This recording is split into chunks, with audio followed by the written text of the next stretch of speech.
All right, I hope everyone's doing well.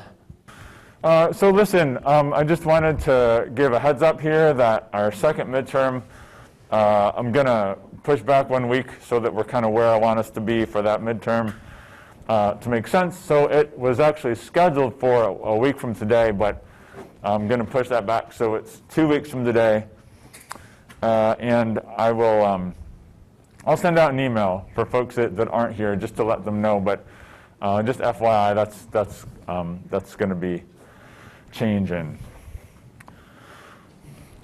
All right, cool. So last time we started talking about biodiversity, and we talked about the idea that there's kind of 3 different types. We can have species diversity, genetic diversity, or ecosystem diversity. And we talked about genetic diversity first of all. And can anybody tell me some of the reasons that genetic diversity is important? Mm-hmm. It helps species survive through environmental factors that could cause extinction or certain diseases. Yeah, good. So it's what we call the raw material for evolution, which is of course the way that species respond to all those things. So so it makes it so that species can be healthy and respond. And then there was one other thing we talked about. Had to do with the red wolves. Yeah, captive breeding. So that when you bring a population of species out of the wild into captivity to breed, you want to be sure and have high genetic diversity so that that works well. Because you can imagine if we only bring a couple individuals from the wild in to begin a captive breeding program, we won't have as much diversity as if we have a larger group. So it's something that we want to be aware of in conservation when we're breeding species with the goal of introducing them back into the wild. But as we talked about in the case of the red wolf, unfortunately that didn't go down that way. All right, so probably what people think of the most when they hear species diversity, when they hear biodiversity, is diversity of species. So just more species, different numbers of species. This is kind of the type of biodiversity that is the most well known and the most well publicized. Any thoughts on why that is? That when folks talk about biodiversity, it's usually kind of the number of species that gets brought up. Why might that be?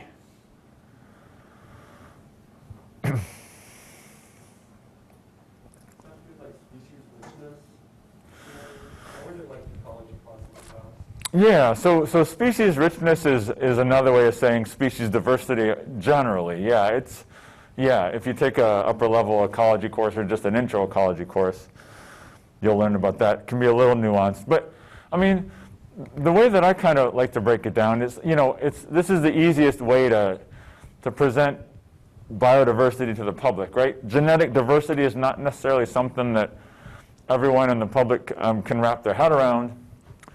So it's easy to present. Also, the final one there, legal support.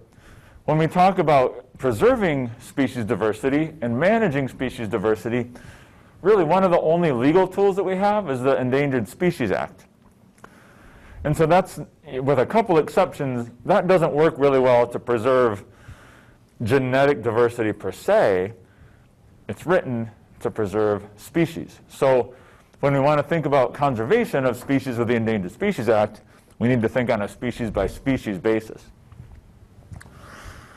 And then finally, there's this idea of a flagship species. Has anybody heard that term before? So a flagship species is a species that represents an ecosystem. You can think of the species as kind of like carrying the flag for that ecosystem. And when we conserve that species, then we're, by association, conserving that ecosystem as well. So for instance, in Florida, there's a species called the Florida panther,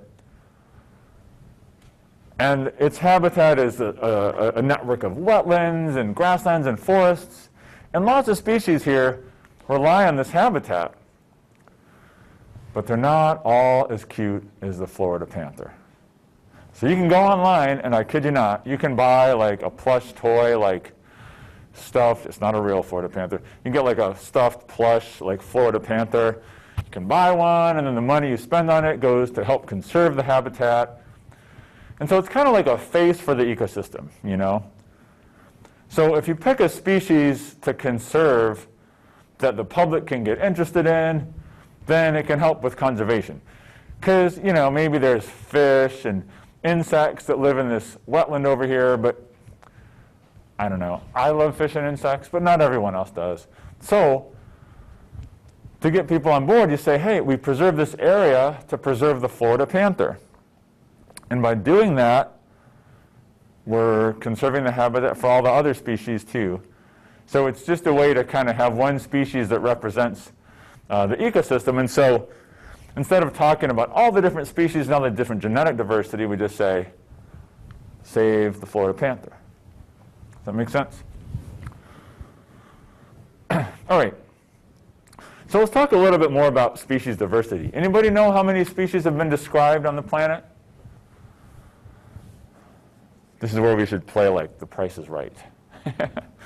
Any guesses? 1 million. Good round number. It's a good number to start our bidding at. What? A couple million. Now I got to be more specific. Are we talking 2 million, 3 million? 5 million. All right, we jumped up pretty quickly there. So 1 million to 5 million. Okay, let's start with 5 million. How many people think it's more than 5 million species that have been described? You're flying solo there for a while, and then a couple. Okay, yeah. So I assume that means like all the rest of you think that there are less than 5. Or again, you may be torn by inner turmoil on this question and haven't formulated an opinion. It happens. So it turns out, check this out, there have actually only been about 2 million species described. In other words, like people have written scientific papers and said, hey, here's this species. Give it a scientific name. Say what makes it unique from other species. But when we talk about how many species are actually on Earth, the number goes up a lot. Now there's a lot of uncertainty there, 5 to 100 million,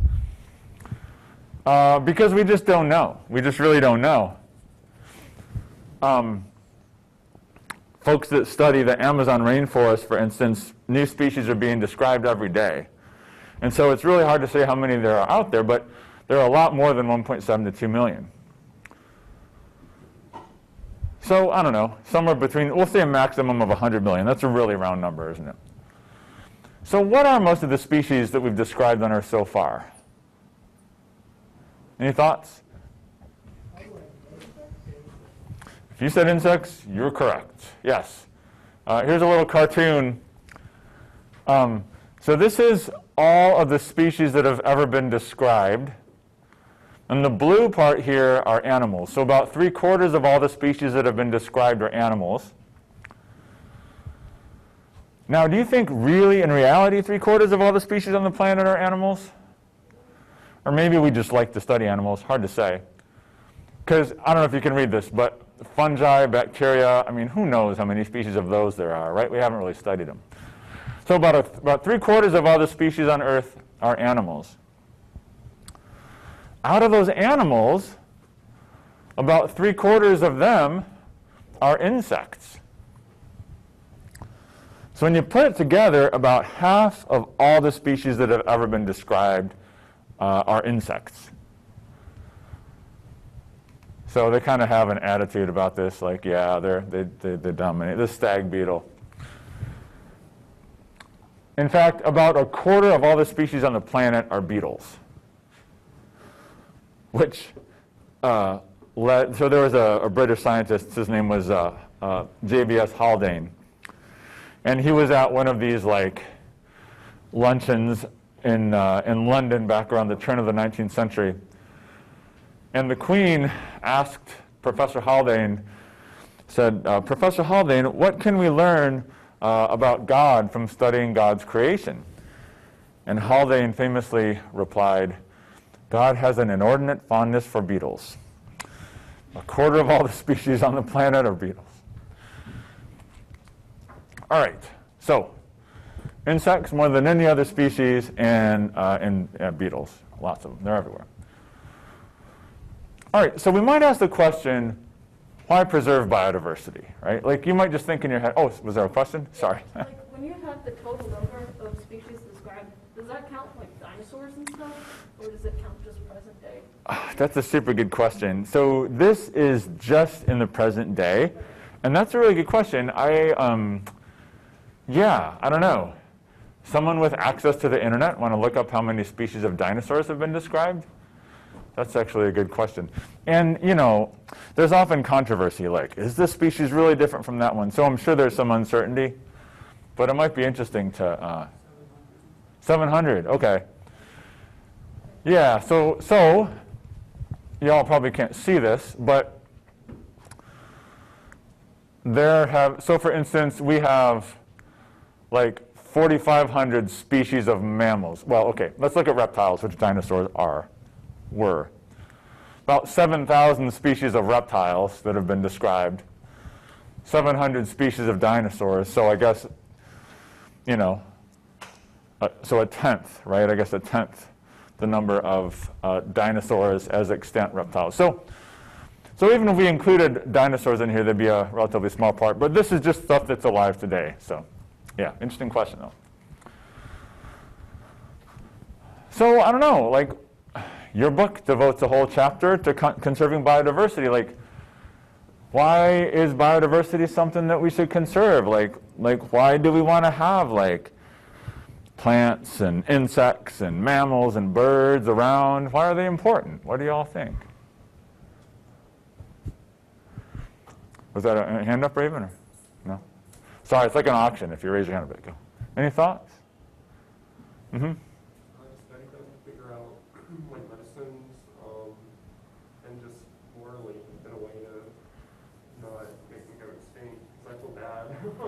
So there's the whole moral question, like, do we have a right to, like, drive species to extinction?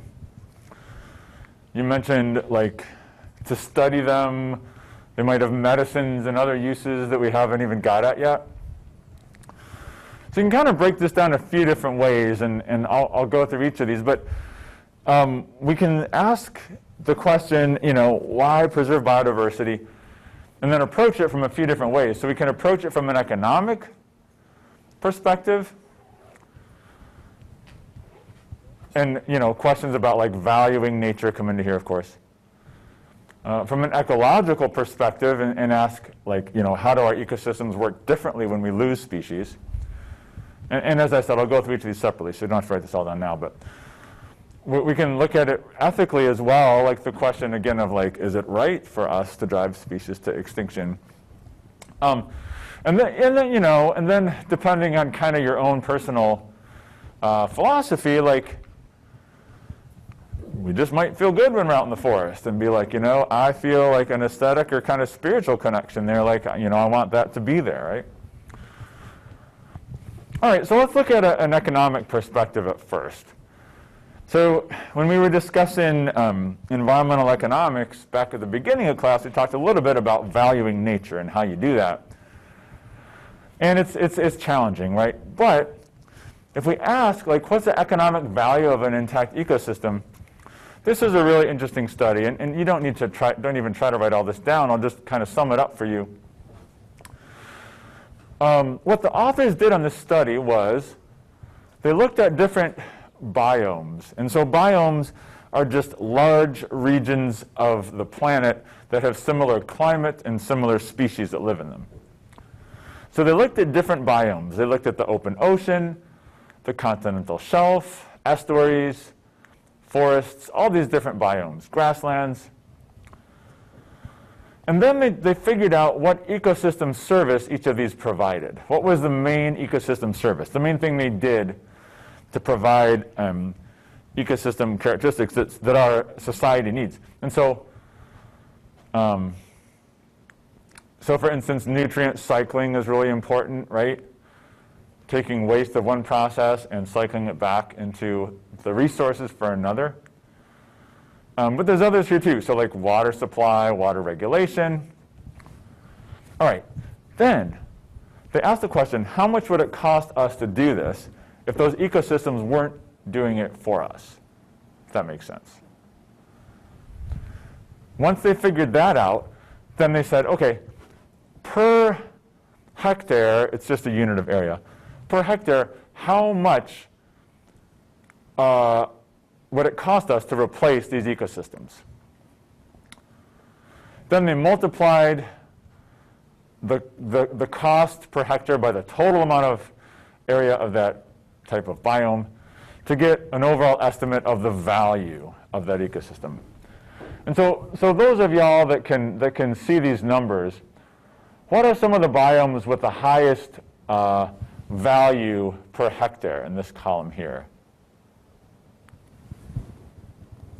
I don't know if you can see that back on the other side or not, especially through this annoying plexiglass screen. So if we look at just the value per area, right? So oceans have the greatest total value, but their value per area is actually relatively low. But there's so much of it that when you multiply it out, its total value is really big. What are the most valuable ecosystems, and what are they doing for us? Yeah, so estuaries, yep, and they're cycling nutrients. So yeah, $22,000 per hectare. Yeah, so good. So estuaries, swamps, wetlands, super important. If we didn't have estuaries, right, are where salt and freshwater meet. And so it brings all the nutrients down from the river, and they're very, very productive. So if we didn't have estuaries, we would have to pay a lot to get that nutrient cycling done. So the take-home message here is that when you sum up the value of all these biomes, it's $33,000 trillion. I can't even wrap my head around that number. Suffice to say, that number is multiple times the world GDP, the gross domestic product of the whole planet. So really, the take-home message of this whole exercise is that as a society, like we couldn't afford to do all of these ecosystem services ourselves monetarily if nature stopped doing it, if that makes sense. So there's an economic argument for keeping all of the species intact in these ecosystems. This is a mangrove swamp here. There's an economic argument to be made that we can't afford for these ecosystems to stop providing the goods and services that they do. The calculations involved in this are pretty pretty complex. I had a hard time figuring that out myself. All right, so we can come at it from that kind of economic argument.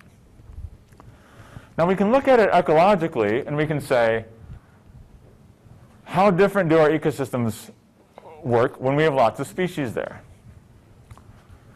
And so thinking of the value, in this case not monetary value, but the function of the ecosystem.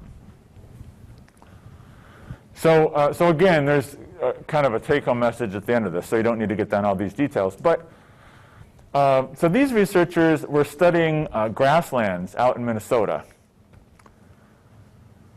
So they created like a little experimental setup where they had these little squares of plots of grassland. And then they manipulated the number of species in them. So they manipulated the number of grass species in each of these little plots. And then they looked at those plots to see how they differed, to see what happened. So they looked at a bunch of stuff. So I'm going to show a couple graphs here. By the way, graphs show a dependent and an independent variable. Does the independent variable go on our x or y axis? Does the independent variable go on the x or y? Yeah, independent variable goes on the x-axis. The dependent variable goes on the y-axis. So whenever you see a graph like this, it's answering the question, how does this affect this, right? How does our independent variable affect our dependent variable? the dependent variable being dependent on this. Okay, so they altered species richness, again, which is just another name for number of species. They altered the number of species, and then they looked at how the ecosystems worked a little differently. So they looked, for instance, at total plant cover. Why might total plant cover be important in an ecosystem? Any thoughts?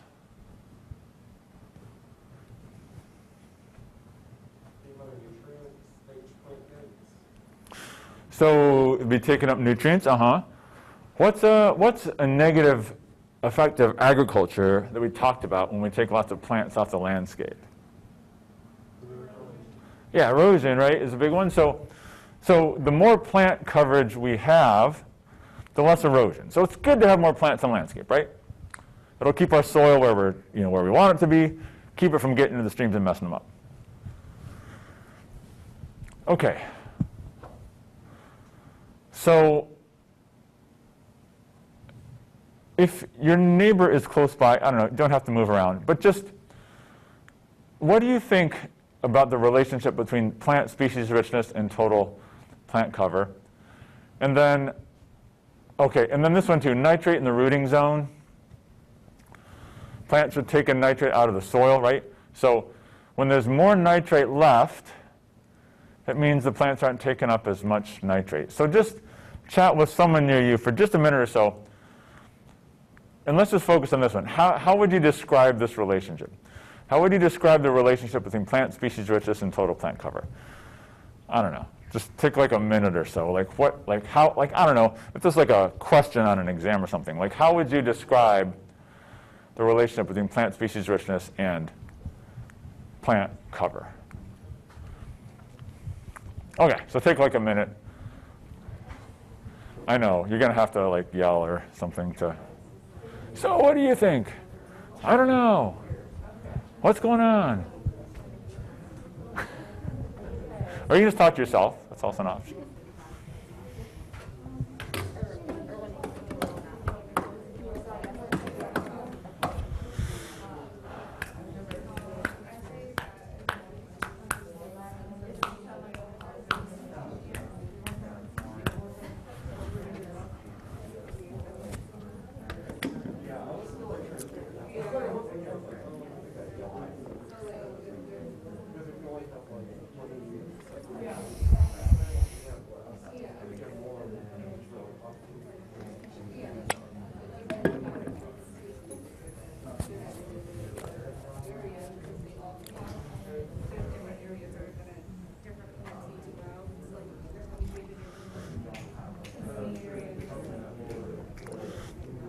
I never thought about how many species of dinosaurs there were before. There's like all the prehistoric stuff. Yeah, yeah.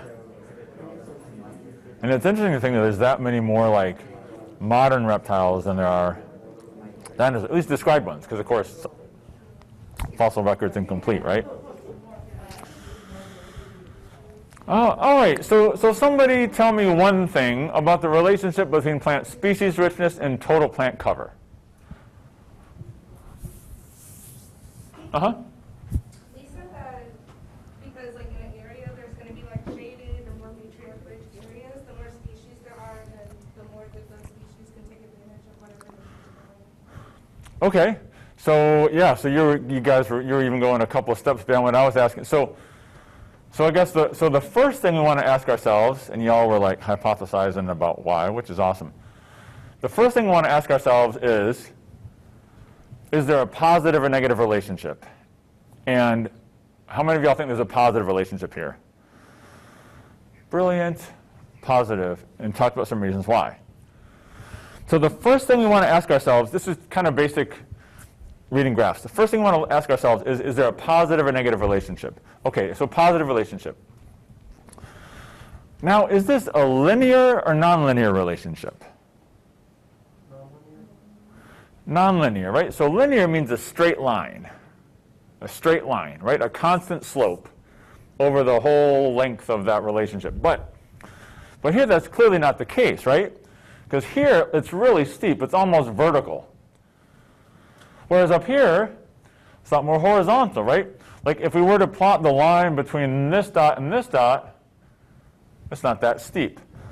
Okay, so whenever we see a relationship that's nonlinear, it's important to realize that the strength of the relationship depends on where we are on our x-axis. So is the relationship between plant species richness and total plant cover strongest at low values or at high values?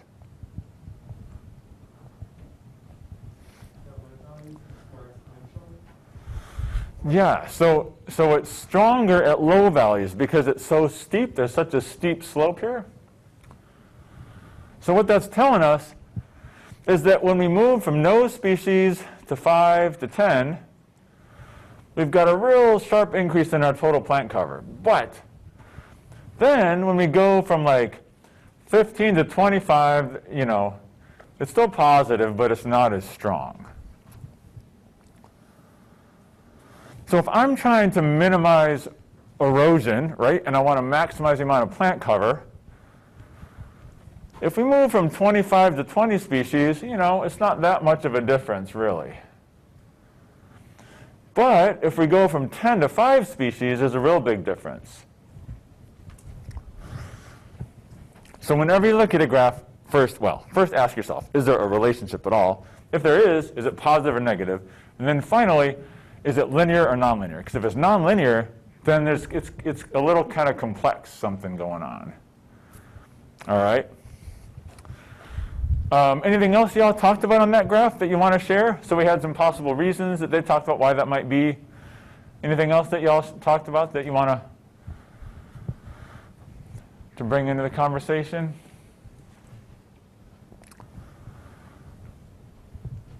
So when we're losing species and species are going extinct, we're moving this way on our graph, right? We're moving from this way to this way on our x-axis, dropping down this way. Okay, nitrate and rooting zones, similarly, a nonlinear relationship. It looks like, to me, just kind of squinting at it, between 5 species and 25 species, not much difference. But between 0 and 5, big difference. Okay, so these are ways that the ecosystem works differently with different numbers of species. Next, they looked at the number of external invading species, the ability of species to invade these grassland plots. Were species from outside able to invade better at low or high numbers of species? Low, And that might make sense. Remember we were talking about the principle of competitive exclusion, right? That species can't occupy the same niche. And so it makes sense maybe if we got lots of species there already, there's a good chance that a species that has your niche is already there. It could be hard to make a living. We looked at disease severity as well. Okay, so all these graphs sort of tell us that ecologically our ecosystems function a little differently when we start to lose species. And that, when we have fewer species in our ecosystem, we can't expect them to work the same way. It might seem like common sense, but it's good to have some data. Okay, so we can also come at this from an ethical perspective. And I don't know, I kind of like to break this out like a couple ways. We can look at it from a biocentric perspective or an anthropocentric perspective. So what is a biocentric perspective? What's bio again? Just life, right? So centered on like all life in general, as opposed to centered on what's anthro? Humans, right? So we can look at this from all species versus like just our human perspective. So like I think you can just say like all species should have a right to exist, right? That's kind of how the argument goes for a biocentric ethical perspective, right? Like they've been on this planet in some cases for millions of years. We shouldn't drive them to extinction because they have a right to be here. But you can also come at it from an ethical perspective that's focused largely on people. So this first one says, no matter what species you are, fungus, insect, fish, mammal, should have a right to exist, right? But we can also look at it just based on us. And I think somebody mentioned this earlier. Again, like our food all comes from biodiversity, right? It all comes from species. Same with our pharmaceutical products. Like all of these different drugs that we have, some of them are synthesized in a lab now, but when we first came across them, by and large, we found them in nature, right? So vincristine and vinblastin, for instance, your book talks about, these are anti-cancer drugs that were isolated from the periwinkle flower. All kinds of examples of this. So the question then is, like, as species go extinct, how might that affect our foods and drugs of the future? Like, how many potential drugs are out there that we haven't discovered yet?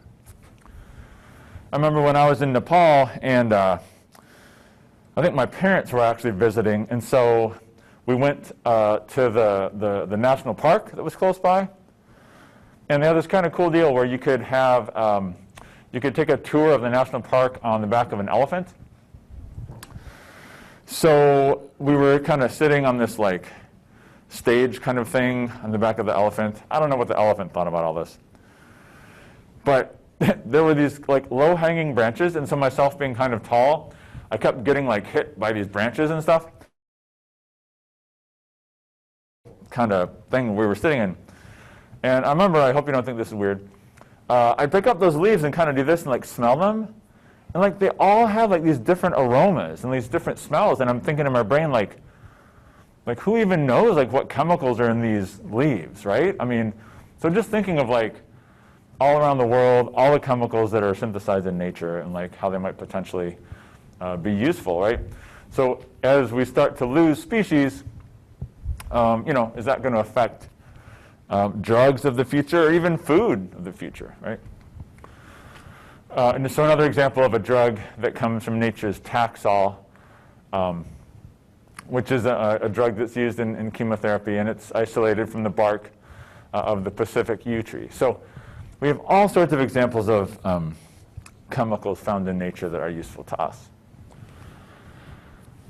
All right, and then of course, you know, for those of us who just like to be out in nature, we might not even need to hear arguments about like economic value, ecological value, this or that. You know, if you just like to be out in nature, it has value in and of itself. And all sorts of authors have written stuff like Leopold and his idea, again, about the land ethic, saying that we abuse land because we regard it as a commodity belonging to us. When we see land as a community to which we belong, we may begin to use it with love and respect. And it's really interesting, like people have written about why is it that like it just feels nice to be out in nature? And I remember when I was teaching in Texas, this is up north of Dallas, and it's a school, like most of the students there were from Dallas. And I remember we went out into the forest one day with this lab I was teaching. It was in the morning. There were like spider webs covered in dew. You know, you see all those spider webs you normally just like walk right through. And it's so funny because like initially they were kind of like huddled in like small groups. Like, this is weird being out in the forest. Like it was kind of like Blair Witch Project or something. I didn't know. But then after a while you're like, oh, look at this kind of tree, and like look at this and look at that. And after a while they're like, oh, this is cool. Like let's learn about this. Like what's all these things? And I don't know. I just feel like there's a part of us that connects to being out in nature. Yeah? Question? With the economic perspective, could you also tie in with like tourism? Yeah, you sure could. You sure could. In South Carolina, I go hiking a lot, so I'll go out to Concord National Park. There's an alligator. And I'll always find the exact alligator. I need to push up. And I'll go there mainly just to see my alligator. Yeah, that's pretty cool. Yeah, and there was a study done. So I go fishing a lot, or at least I used to. And so there's an economic study done in Western North Carolina that the trout fishery is worth between $20 and $30 million every year because of the amount of money people come in and spend on hotels and gear and guides and all that stuff. So yeah, absolutely, you could go that direction. Okay. So if you accept the argument that losing species is bad, then we should think about what's causing it. And there's sort of three main factors. The first, and we'll talk about each of these separately again if you don't get them all done, but first is introduced species. The second is direct exploitation, so direct use by humans. And the third is habitat destruction. So first we'll talk about introduced species. So we mentioned in our discussion of evolution the cichlids in Lake Victoria, over 200 species of them. Well, during the 20th century, populations declined for a few different reasons. One of which was overfishing, introduction of some species that weren't native to the area, and cultural eutrophication, right? Introduction of nutrients which caused the ecosystem to become overly productive. Then in the 1950s, this fish showed up. This image has not been altered in any way. This is the Nile perch. And you look at the size of that mouth, most cichlids are about like that big. So you imagine how many of them can fit into the mouth of a Nile perch. Correct answer is a lot. And so this species was brought in to create a commercial fishery that could be exported. Whereas those native fishes have been part of a local, one native fishery for a long time. Just to show you some data, so these are data on fisheries from the 60s up to 1990. And haplochromines, those are the cichlids, so pretty low biomass all along. But then this omina, which is a non-native species, which didn't really cause a big deal, but the Nile perch took off. So you can see it took a while, but then by the 80s, the Nile perch took off. And there was this massive switch where in the 70s we had largely native species present. By 1990, the biomass in Lake Victoria was almost entirely these introduced Nile perch. In fact, by 1990, 80% of those native cichlids had been extirpated. That means gone from that lake. Now, the good news is those species persisted in other lakes. But in Lake Victoria, by 1990, most of them had been eaten by Nile perch. So introduction of non-native species is the first factor that has really impacted species diversity. The second has to do with direct exploitation. Of course, as human populations grew and then developed more economically, the need for resources went up and up. And of course, that was Malthus's thing, right? And so, you know, you kind of think of it this way. We're competing with other species for resources, right? There's one way to think of this. But we've got all these technological tools to get at resources, whereas they don't. So an example of direct exploitation was the passenger pigeon. Have you all heard the story of the passenger pigeon? I apologize. Today's topic may not be overly uplifting. But anyway. So a little bit about the passenger pigeon. This is a bird that was native to North America, and it migrated. It would breed up north near the Great Lakes, and then go out into the Midwest, where it would survive by feeding on largely tree nuts. So it was an important source of food. In fact, the name for the passenger pigeon in the Seneca language, Native American tribe up in New York, literally means like large bread. Like it was a really important source of food. As well, for European colonists, when they came over, this was an exceedingly easy bird to harvest because they flew in these giant flocks. They said that when the flock was going overhead, it would be so big it would blot out the sun. Like that's how many of these birds there were. And they would pass over sometimes for days. Like, you can't even really imagine how many birds there were. It's estimated they were the second most abundant bird in North America when they were there. Well, they nested in large groups, and the last large nesting was observed in 1878 in Michigan. And when they were concentrated in these small groups, they were really easy to hunt. And so in that year, it's estimated that 50,000 birds were killed each day for nearly 5 months. So just think about how big that bird colony was, right?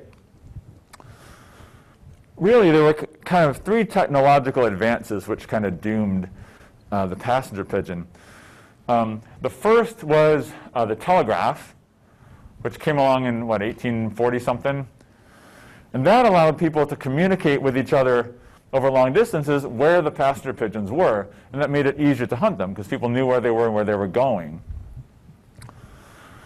The second was the Transcontinental Railroad. And that came along again, 1850s, I think, where there was now this railroad that went from the middle of the country to cities on the East Coast.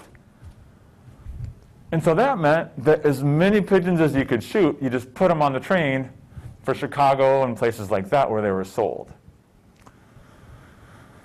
And then, of course, technology of guns got better and better as well.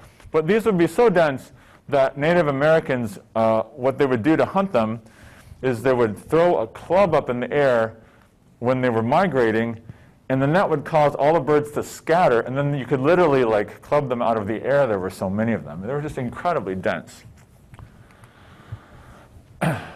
Okay, so at this time, like, we didn't even have a concept of like species going extinct, right?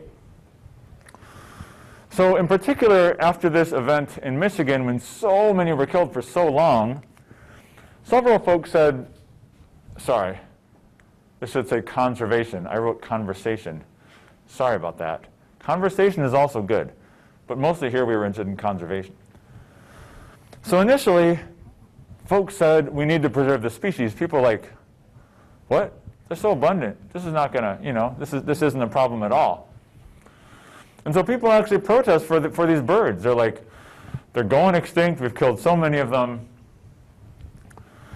And so finally, in 1897, there was a bill introduced in Michigan for a 10-year ban on hunting passenger pigeons. Because at this point, there hadn't been any of these large nestings in 20 years. And people kind of figured things were not going well. So at that point, there was a 10-year hunting ban introduced in Michigan. However, the passenger pigeon needs to live in high numbers to survive. It's just the way it lives. So when its population gets below a certain number, it's what we call functionally extinct. Its population is so low that it's not going to be able to bounce back. It's just a matter of time. And so it was likely extinct in the wild already in the 1890s. This is a painting of a flock of these that's kind of like, just sort of like trailing across the horizon there. So this is the first documented case of a species that was driven to extinction by human activity. So the last authenticated record of a wild passenger pigeon was in Decatur, Illinois on March 12, 1901. The last wild individual in Louisiana was discovered in 1896. It was mixed in with a flock of mourning doves, and that one was shot. And then this is a picture of Martha, who was the last of her kind, the last passenger pigeon. And she was kept in the Cincinnati Zoo. And for a long time, Martha was the last passenger pigeon in the world, and everybody knew that. And people would go to the zoo to visit Martha. And it was kind of sad because, animals live a lot longer in captivity than they do in the wild, right? And so, Martha was not able to fly, not able to do much. She just kind of sat there, and people would like throw pebbles to like try to get her to move, and like she just didn't. But so Martha died of old age on September 1st, 1914. So this was really kind of like a wake-up call for our species, that like we can actually take a species that was the second most abundant bird on the continent and like eliminate it essentially, right? So, you know, Aldo Leopold wrote about the passenger pigeon, and it's a sad story, but also in a way I think hopeful. So this is a monument in, I think it's in Indiana. It says dedicated to the, I'm sorry, Wisconsin. It says dedicated to the last Wisconsin passenger pigeon, shot on September 1899. Says this species became extinct due to the avarice and thoughtlessness of man. So yeah, just Leopold's prose is just so strong. He says, men still live who in their youth remember pigeons. Trees still live who in their youth were shaken by a living wind. There were so many of them that created a wind. So, but a few decades hence, only the oaks will remember, and at long last, only the hills will know. It says, our grandfathers were less well-housed, well-fed, well-clothed than we are. The strivings by which they bettered their lot are also those which deprived us of pigeons. Perhaps we now grieve because we're not sure in our hearts that we have gained by the exchange. The gadgets of industry bring us more comforts than the pigeons did, but do they add as much to the glory of the spring? And then he makes this point, which I think is interesting. It says, for one species to mourn the death of another is a new thing under the sun. The Cro-Magnon who slew the last mammoth thought only of steaks. The sportsman who shot the last pigeon thought only of his prowess. The sailor who clubbed the last auk thought of nothing at all. So these were other species that had gone extinct. But we, who have lost our pigeons, mourn the loss. Had the funeral been ours, the pigeons would hardly have mourned us. In this fact, rather than in Mr. DuPont's nylons or Mr. Vannevar Bush's bombs, lies objective evidence of our superiority over the beasts. So I just find this interesting because Leopold's basically saying, like, we can distinguish ourselves from other species by realizing when we're doing things that are wrong, right? That we're not bound by instinct like a lot of other species are. And I think that's a really important thing to keep in mind with regard to lots of different issues. That we're not bound by instinct the same way these other species are, but we can be aware of our impacts, right? So those are two of the main factors, right? Introduction of non-native species, and then overexploitation. Now there's one more, and that has to do with habitat destruction. And to be honest, this is probably the biggest of the three. The ivory-billed woodpecker, we actually have, this is an actual photo of an ivory-billed woodpecker. So it was the largest woodpecker species, inhabited hardwood swamps, pine forests from Texas to North Carolina. But the reason it was vulnerable is because it needed a lot of habitat. So each breeding pair needs 10 square miles of forest to find enough resources to feed their young and themselves. So the last ivory-billed woodpecker was gone in 1944. It was an interesting case what happened. So there was a population of ivory-bills that lived in these forests in Louisiana. And the governor of Louisiana actually wanted to preserve the species. And this section of forest was owned by a paper company. And so the governor asked the head of this company in Chicago and said, hey, I'll buy the forest from you in order to preserve these species. The governor said, or the head of the paper company said, no thanks. It was logged, and not surprisingly, the ivory-billed woodpeckers were not able to survive anymore. So particularly species that need a lot of habitat, a lot of intact habitat, they get hit pretty hard. So of the three, probably habitat destruction has led to more species being lost than any other.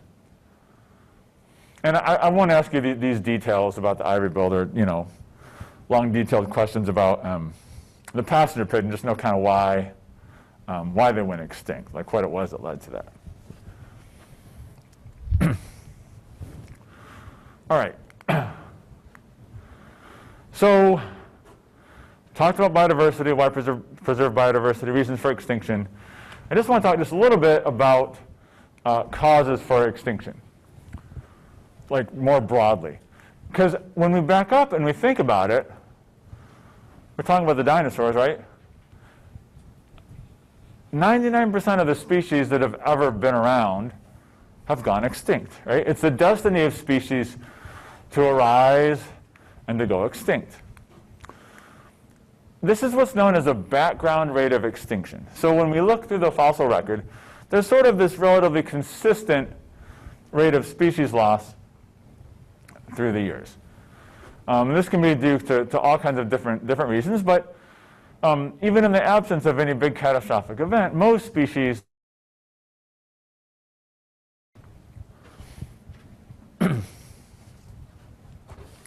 see a couple of folks still jotting down stuff, so I'll pause for a moment.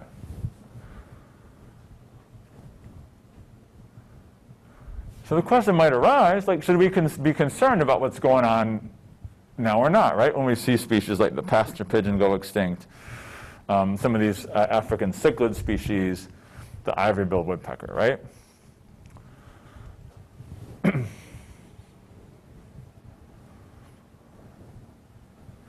And if we pause for a moment, we think about the processes that give rise to species, right?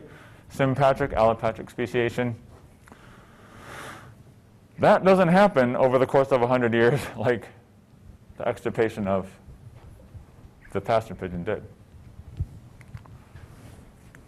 However, there have been 5 mass extinction events, right? So in the last half a billion years or so, there have been 5 instances that have eliminated at least a half of all the species on Earth at the time. That's kind of mind-boggling. Like, imagine something happening that would wipe out half of the species. And so this is a graph that goes back about 600 million years. And this is looking at marine species. And what's interesting is, like, so here's the present. There's 600 million years in the past. And so there have been these 5 extinction events. This is the one that hit the dinosaurs 65 million years ago, what we call the KT boundary, the Cretaceous-Tertiary boundary. What was it that led to that extinction event? Meteorite, right? We look at this layer of iridium in the geological record, and that's a mineral which is largely extraterrestrial in origin, and there's this layer of it in the fossil record right when the dinosaurs go away. And it looks like there was this massive meteorite that struck the Yucatan Peninsula in Mexico, put massive amounts of dust up into the atmosphere, made the climate really cold. Cold weather is bad for you if you're a reptile, because you don't maintain a warm body temperature like mammals do. If you want your body to get warm, what do you got to do? Find some sunlight. Or go to your local tanning salon, but they weren't open. So when all of a sudden the climate gets really cold and dark, you're out of luck, right? Your metabolism is so slow you can't do your thing. But there were these tiny little creatures running around, mostly active at night, pretty small. Anybody know what they were? They were mammals. And when the dinosaurs dropped out of the race, the mammals started doing their thing. And the next age was the age of the mammals. So it's interesting how these trade-offs happen, right? But in each of these big events, they were followed by even more species. So when we look through time, it's increased.